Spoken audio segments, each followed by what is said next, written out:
I want to start today by addressing the U.S. Army soldiers who went missing while conducting a mission to repair and tow an immobilized tactical vehicle in Lithuania in the early hours of March 25th.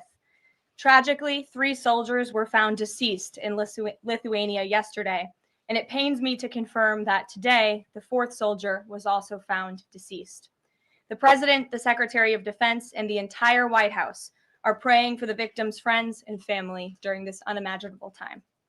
This is another stark reminder of the selfless sacrifice of our brave military men and women who risk their lives around the world every day to keep us safe. God bless them. On another note, at our southern border, there is more massive news. Southwest border crossings in March fell to the lowest level in American history, down 94% from March of last year under President Biden, when 137,000 illegal aliens poured across our wide open southern border. Thanks to President Trump's leadership, Border Patrol agents are now back to doing the jobs they signed up for, securing the border, rather than serving as travel agents for illegal aliens. The Los Angeles Times captured the Trump effect on the border with a recent article. Their headline read, "California-Mexico border, once overwhelmed, is now nearly empty." With so few migrants coming into the U.S., they wrote, "Shelters that once served migrants have completely closed." Deportations of illegal aliens who threaten the safety of the American people are also continuing at a rapid pace. Over the weekend, the United States military transferred a group of 17 violent criminals from the Tren de Aragua and MS-13 terrorist organizations to El Salvador. And an illegal alien who was released by the Biden administration into our country was just arrested in Georgia and charged with the horrific killing of Camelia Williams, a mother of 5 and grandmother. The suspect has now been indicted on charges of malice murder, felony murder, aggravated assault, rape, aggravated sexual battery, and necrophilia, which, for those who don't know, necrophilia is a sexual obsession with a corpse. This suspect was ordered to be removed in July 2023, but the Biden administration allowed him to stay. This case represents the ruthless murderers, rapists, and pedophiles who Joe Biden and Democrats let into our country over the past 4 years through our southern border. They should have never been here in the first place. Keep this in mind the next time you see Democrats protesting future illegal alien removals from our country. President Trump is focused on fulfilling his greatest obligation, to keep the American people safe and to defend our country from violent invaders. Looking ahead to tomorrow, April 2nd, 2025, will go down as one of the most important days in modern American history. Our country has been one of the most open economies in the world, and we have the consumer base hands down, the best consumer base. But too many foreign countries have their markets closed to our exports. This is fundamentally unfair. The lack of reciprocity contributes to our large and persistent annual trade deficit that's gutted our industries and hollowed out key workforces. But those days of America, beginning tomorrow, being ripped off are over. American workers and businesses will be put first under President Trump, just as he promised on the campaign trail. The president's historic action tomorrow will improve American competitiveness in every area of industry, reduce our massive trade deficits, and ultimately protect our economic and national security. President Trump's economic vision is rooted in common sense. America will offer companies the lowest taxes, energy costs, regulations, if they make their products right here in the United States and hire American workers for the job. It's simple. If you make your product in America, you will pay no tariffs. We have already seen a number of the largest companies in the world respond to this economic approach. For example, Project Stargate, led by Japan-based SoftBank and US-based OpenAI, and Oracle, announced a $500 billion private investment in the United States-based artificial intelligence infrastructure. Apple announced a $500 billion investment in US manufacturing and training. NVIDIA announced it will invest hundreds of billions of dollars over the next 4 years in US-based manufacturing. And the Taiwan semiconductor manufacturing company TSMC announced a $100 billion investment in US-based chips and manufacturing. These are just a few of the investment announcements that have already been made, and it is clear that President Trump's America First approach is already working. In our new media seat today is Mark Halperin, the co-founder and editor-in-chief of Two Way, a new live video platform that builds communities around interactive conversations with leaders and content creators from every subject area. Mark and his colleagues welcome all voices into discussions that are spirited but respectful. They have over 37.5 million video views, over 3.6 million watch time hours since the platform began just last year. This is new media in its truest sense, allowing the people to ask questions, make comments, and be an active part of engagement on the most important issues facing the country and our world. With that, Mark, please kick us off and welcome to the briefing room. Appreciate it. I'll ask you a question about tariffs and then one from one members of our community. Sure. About education. It's perceived by some that companies or countries, if they change their policies either before tomorrow or after tomorrow, can have the president alter what he's planning for that country or that sector. Is that a possibility? And if so, what factors the president consider in making those changes?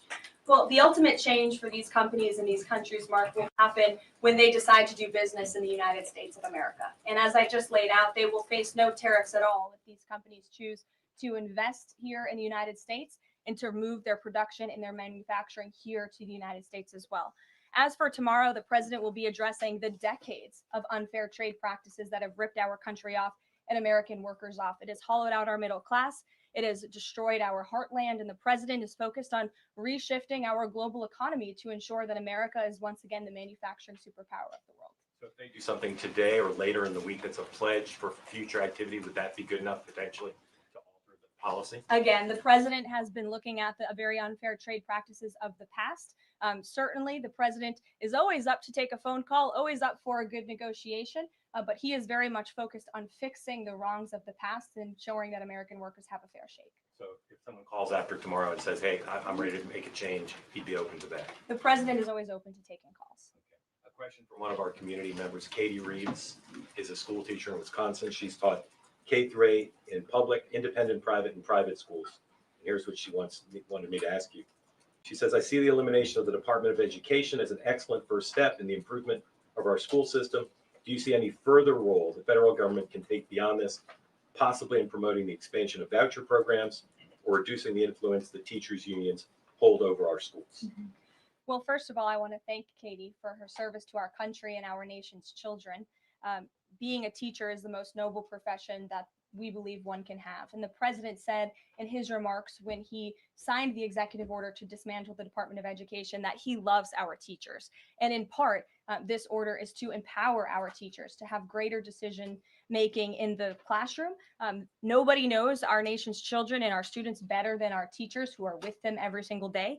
As for the federal government's role, to get to the heart of Katie's question, the president has made it clear to Linda McMahon that we need to find other places within our federal government for critical programs regarding education.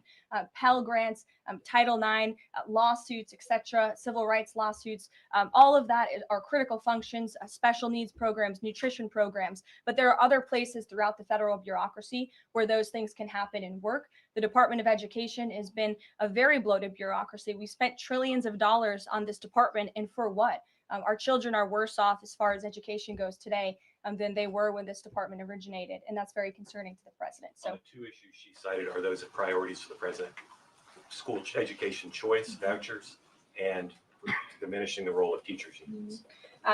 The president is very supportive of both of those things, particularly when it comes to school choice. He has said that school choice is the civil rights issue of our time, and he wants every child, regardless of zip code, socioeconomic status, how much money their parents have, to be able to go to the school of their choosing that best suits their educational needs. And he is going to empower state and local leaders to make those decisions on behalf of our nation's children. Thanks for being here, Mark. Jeff.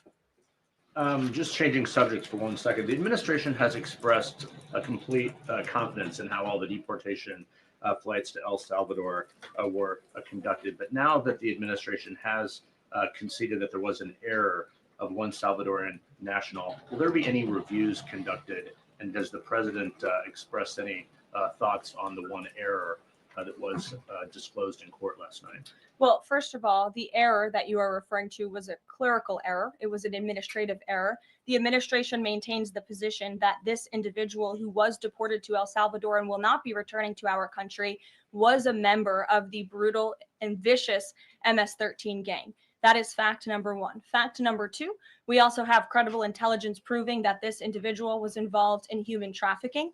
And fact number three, this individual was a member, actually a leader of the brutal MS-13 gang, which this president has designated as a foreign terrorist organization.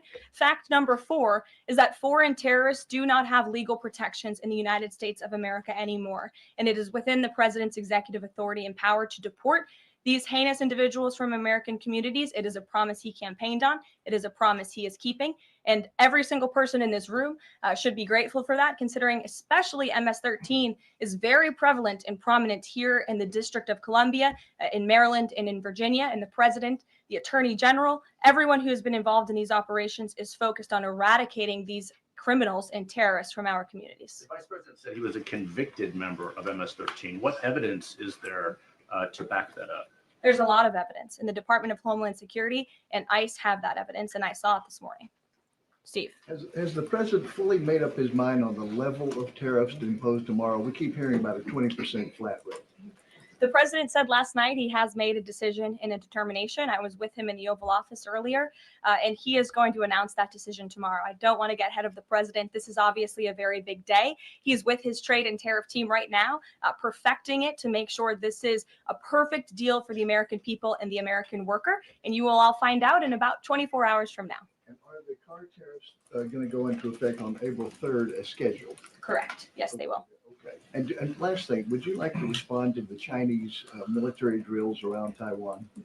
Yes, I would. As a matter of fact, the National Security Council briefed me on this morning, and they said that the president is emphasizing the importance of maintaining peace in the Taiwan Strait, encouraging the peaceful resolution of these cross-strait issues, reiterating our opposition to any unilateral attempts to change the status quo by force or coercion. That is directly from the National Security Advisor. Just for you, Steve Holland of Reuters. Monica. Thank you so much, Caroline. Elon Musk this week revealed that Doge found that the Biden administration issued over 2 million social security numbers to illegal aliens, found 20 million dead people marked as alive in the social security system. Has the White House confirmed these numbers with Elon, and is the White House looking into correcting this? I'm not sure about those specific numbers that Mr. Musk cited. I can tell you what the Social Security Administration has said themselves, according to an Inspector General's report that was conducted last year, showing there was nearly $80 billion worth of fraud in this program. We know for a fact there are individuals who should not be receiving benefits on the Social Security rolls, and this administration is focused on cleaning out the waste, fraud, and abuse in every agency, but particularly in Social Security, to make it stronger for our tax-paying, law-abiding citizens who deserve these entitlements and programs. Because you did bring up Doge, I do want to tout the incredible efforts that have been made at the Environmental Protection Agency, and Administrator Lee Zeldin is just doing a tremendous job.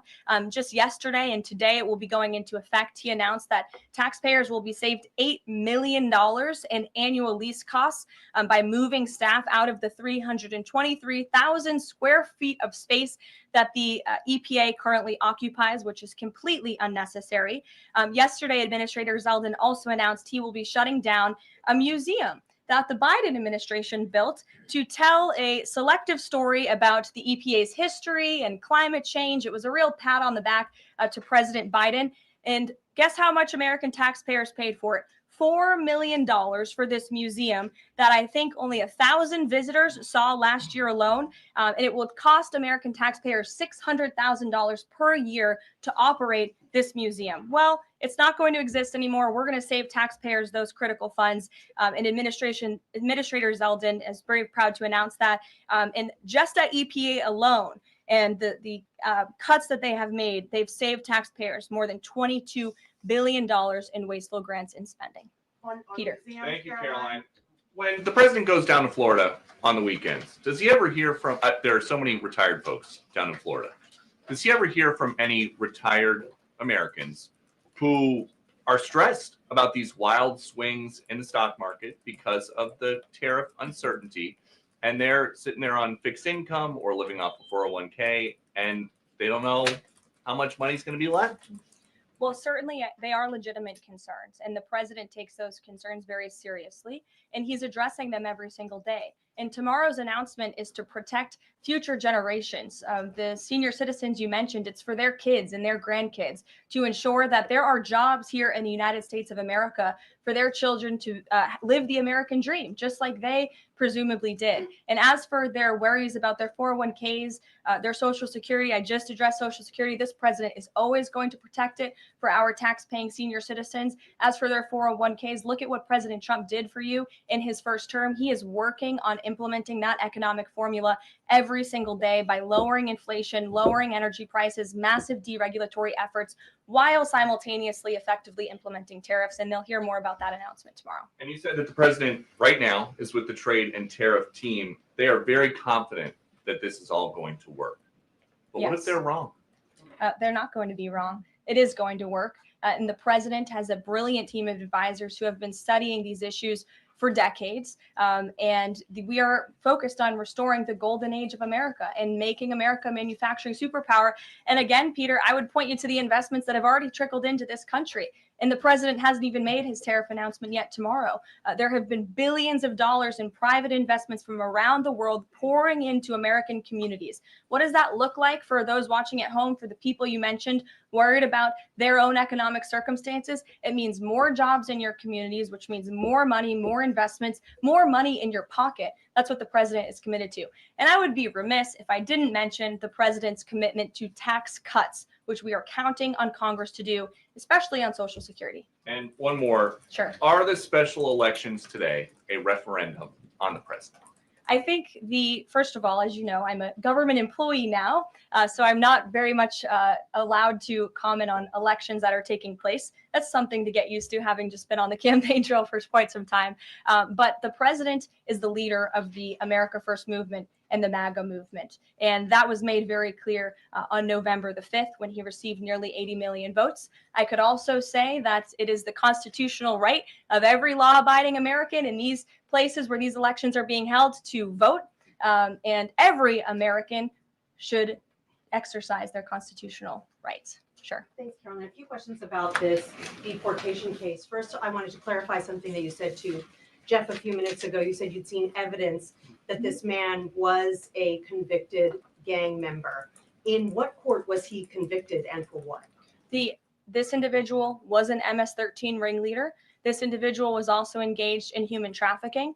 And I'm glad you brought up this point again, because I would like to point out that if you just saw the headline from the insane failing Atlantic magazine this morning, you would think this individual was Father of the Year, living in Maryland, living a peaceful life, when that couldn't be further from the truth. They didn't even mention in the title of that article, or even in the first paragraph, that this individual is an illegal criminal who broke our nation's immigration laws. He is a leader in the brutal MS-13 gang, and he is involved in human trafficking. And now MS-13 is a designated foreign terrorist organization. Foreign terrorists have no legal protections in the United States of America. And this administration is going to continue to deport foreign terrorists and illegal criminals from our nation's interior. But a judge ordered that he should remain in this country. So are you saying that it is okay to ignore a judge's ruling if you don't like it? Who does that judge work for? He's an immigration It was an judge. immigration judge who works for the Department of Justice at the direction of the Attorney General of the United States, whose name is Pam Bondi, who has committed to eradicating MS-13 from our nation's interior. And let me tell you why we've made this commitment. MS-13, may I remind each and every one of you, is a brutal and vicious gang. They raped and strangled a 20-year-old autistic woman to death in Maryland. They hacked 4 people to death with machetes in a park on Long Island. They have kidnapped, sexually tortured, and shot a teenage girl in Texas after she insulted them, allegedly. Killed and mutilated a 17-year-old girl in Virginia, stabbing him 16 times and cutting off his hands. They beheaded and cut out the heart of a man in Washington, D.C. They raped and murdered a 13-year-old girl in California. They sex trafficked a slew of young girls, including one who was just 12 years old.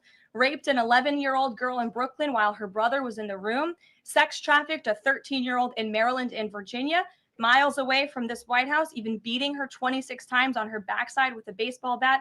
Pressured homeless New Yorkers to undergo unnecessary surgeries such as spinal fusion in order to bolster their fraudulent lawsuits. These are vicious criminals. This is a vicious gang. And I wish that the media would spend just a second of the same time you have spent trying to litigate each and every individual of this gang who has been deported from our country as the innocent Americans whose lives have been lost at the hands of these brutal criminals. We maintain our position, and very strongly so. Jennifer. One more on the tariffs. Can you say what the latest thinking is on the start date? I know you were just in the Oval. Are they all going to take effect this week on the reciprocal tariffs? And whenever they start, is that enough time for companies and everyone involved to adjust to that start date? My understanding is that the tariff announcement will come tomorrow. They will be effective immediately. And the president has been teasing this for quite some time, as you know. He's talked a lot about April 2nd as Liberation Day in America. It would be taking place today if not for April Fool's Day. But tomorrow will be the day, and he's been talking about it for a while. And as a result, you've seen these companies make commitments to investing right here in the United States. Jasmine. Thank you so much. I wonder, back on tariffs, if any market indicators is the White House looking for to see if this tariffs plan is successful down the line? Well, look, the president has been asked and answered this question about the stock market and whether he's watching it. And I've said, and he has said, the market is a snapshot in time. Yesterday, Dow futures were up. And there's been a lot of talk about the market, and it was up yesterday. So look, the president wants to ensure that all Americans make out well, particularly Main Street. That's the focus of these tariffs. But as I've said repeatedly, just like they were in his first term, Wall Street will be just fine. Shelby. Thanks. A bipartisan pair of senators sent a letter to the president today arguing that the recent strikes in Yemen are emboldening the Houthis and saying that Congress has not authorized war against them. Is the administration planning to consult with Congress at some point or going forward regarding the strikes, and any response on the letter? Well, I would absolutely reject Congress's claims. Who made those claims in Congress? Senator Jeff Merkley and Rand Paul. Okay, well, I would absolutely reject those claims. These Houthi strikes have been incredibly successful. Last time I was at this podium, there were more than 100 successful strikes. There have now been over 200 successful strikes against the Houthis. Iran is incredibly weakened as a result of these attacks. And we have seen they've taken out Houthi leaders. They've taken out critical members who were launching strikes on naval ships and on commercial vessels. And this operation will not stop until the freedom of navigation in this region is restored, which is a critical principle. And this president stands behind our Defense Department, who's doing a tremendous job. Are they going to, is the White House going to confer with Congress going forward on this? I would have to ask our team here at the White House, but the president is well within his authority, as is the Secretary of Defense. Again, these are defensive strikes. The Houthis have been launching attacks on U.S. naval vessels and commercial ships for quite some time. Go ahead. Caroline, Yeah. The pause on the Canadian and Mexican tariffs, the fentanyl tariffs, that's set to expire tomorrow. Is the president considering extending that pause? Look, I will let the president speak on the specifics of the tariffs tomorrow. But as for fentanyl, we have seen this has certainly caused a national security crisis here in the United States. Fentanyl continues to be the #1 killer of young people in this country, and the president is very much focused on that. Deanna. Thank you, Caroline. The president recently signed an executive order on making D.C. safe and beautiful. On the campaign trail, he talked about making New York great again. Does he have any plans on establishing a similar task force? Has he been pressuring Governor Hochul in any way in his conversations about New York and lowering crime? Well, he has been in correspondence with Governor Hochul quite a bit on the issue of crime, also on the issue of congestion pricing, and so many other issues that are facing New Yorkers. And he wants New York to clean up their streets just as he does here in Washington, D.C. He also speaks to Mayor Adams as well. So he's engaged with state and local leaders across the entire country to ensure they're doing their part to help American citizens in each and every state, regardless of if it's a red state or a blue state. A question on Russia. Yesterday, the Russian government said that their new goal is 160,000 conscripts for the war. Has the president seen that number? And does he have any response given his recent conversations on peace talks? Well, I can tell you what the president said last night, and that is he is frustrated with leaders on both sides of this war. He wants this war to end. There are men that are dying on both sides, and it's been going on for far too long. Our team continues to be engaged with the Russians as we are with the Ukrainians, and the president continues to be very, very much engaged on this topic every single day. Caroline. Sure. Caroline, Sure. the president said over the weekend that he couldn't care less if prices went up on foreign cars because people buy more American cars. There's been consensus from a lot of economists that these tariffs could raise prices on other goods as well. Is the president comfortable with Americans on Main Street paying more because of these tariffs? The president is doing everything he can, and this entire administration is doing everything we can to bring down the cost of living in this country. An inflation mess that was fueled by the previous administration's reckless spending, overburdensome regulations that this administration is focused on slashing every single day. I just read you a statistic just from the Environmental Protective Agency alone. We're saving taxpayers money that's ultimately going to drive down inflation. And we're unleashing the might of our energy industry, which will bring down prices as well. To the heart of your question, because this is very important to the American people, you should trust what this president did for you in his first term. He effectively utilized tariffs while driving down inflation. It was a record low 1.4% when he left office, and he's focused on getting back to that. It's unfortunate the previous administration left us in this mess. Sure. Representative Anna Paulina Luna left the Freedom Caucus over there, left support for a bill that would allow new parents to proxy vote around 12 weeks around the birth of their baby. Does the president support that bill? I'm not sure. I haven't actually talked to the president about that bill, but I certainly can and can get a take on if he supports it or not. Thank you. And one more, the DC Circuit ruled last week that the president can fire holdover Biden appointees of independent agencies. Will this ruling empower President Trump to dismiss more federal employees? Well, the president has given the responsibility to his cabinet secretaries to hire and fire at their respective agencies, and they reserve that right. You saw the Secretary of Health and Human Services announced more layoffs today. This is all part of the administration's effort for a mass reduction in force in the federal bureaucracy here in Washington, D.C. to save American taxpayers money.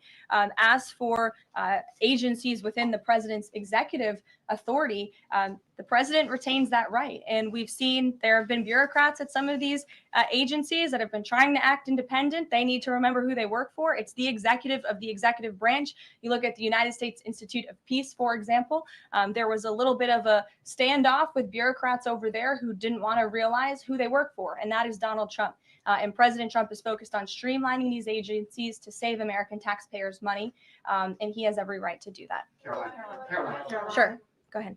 Thanks, Caroline. Yeah. In Gaza, the bodies of 15 rescuers have been found in their sort of ambulances where they were apparently killed by Israeli forces. Just wondering if the White House is going to be calling on Israel to investigate that and to try and avoid similar casualties involving rescue workers in the future. Well, as for the specific situation you just mentioned, I'll talk to the president about it and our national security team. What I can tell you is what I've spoken with the president on. He very much remains committed to backing Israel. And it was only because of this president and his team's leadership that we had a temporary ceasefire in Gaza, that we were able to bring many hostages home. And the president made it very clear to Hamas, you get the hostages out, all of them, or there will be hell to pay. And Hamas is certainly witnessing what it feels like for all hell to be paid, and the president supports Israel's right to defend itself. Any progress at all on a ceasefire at the moment, as far as the president's concerned? The president and his team continue to be engaged on this every single day. Sure. Go ahead. So I'm just wondering, related to that, if you have an approximate date for the president's first foreign trip. I think there was a little confusion yesterday about what month he was talking about. And then will he need a ceasefire to be in place or closer, either in Gaza or in Ukraine, before that takes place? The president will be heading to Saudi Arabia in May. As for specific dates and details, we will be reading those out to you as soon as we possibly can. I know our teams are working on the details of that trip. And then again, as for a ceasefire, the president's made it clear that's what he wants to see in Russia and Ukraine, and his team continues to be engaged on it every day. Kelly. Signal, you said case closed yesterday. Do you, as that case was closed, do you have anything that you can share about what was learned, how this can be avoided in the future, any sort of findings from that investigation? The case is closed, and the president continues to have confidence in his national security advisor. Yes, Kelly. Kelly. Thanks, Caroline. So the Sorry, president Ed. has said, Ed, I'll come to you after. the president I'm said, glad you're so eager to ask a question. It's Liberation Day. Yes, it is. Caroline, the president has said foreign Tomorrow. countries and companies will eat the cost of tariffs. In his speech on Inauguration Day, he said, quote, instead of taxing our citizens to enrich other countries, we will tariff and tax foreign countries to enrich our citizens. Right. So then why did he have to tell the domestic automakers not to raise prices? Well, that was a private conversation that was had. I'm not sure if that comment was made or was not made. But as for what the president said in his inauguration day speech, he's absolutely correct. A tariff will be a tax on these foreign nations, these foreign companies. And if they want to be absolved of that tariff, then they can come here to the United States of America to do business, bring their jobs here. Edward, go ahead. Thank you. So Canadians have been negotiating with the Commerce Secretary over the trade, the tariffs. How many companies are mutually talking with the U.S. or countries are mutually talking with the U.S. to lower tariffs? I don't have a specific number, but I can tell you there have been quite a few countries that have called the president and have called his team in discussion about these tariffs. But again, there's one country the president cares most about, and it's the United States of America, and doing what's best for the people who elected him to this office to restore their jobs, their wealth, and their prosperity. I'm looking at the clock. I have a hard out today. I have a hard out today because I'm actually heading over to the State Department with the First Lady of the United States. She will be delivering remarks at 1 o'clock this afternoon at the 19th International Women of Courage Award ceremony with our great Secretary of State, Marco Rubio. That starts at 1. This is the 5th year Mrs. Trump is participating and standing with brave women leaders who embody American values abroad. And the First Lady in her remarks today will highlight the profound connection between the love and courage that will be shown by this year's honorees. I encourage everybody to tune in at 1 o'clock, and then we'll see you all tomorrow for Liberation Day. Thanks, guys. Thanks, Caroline.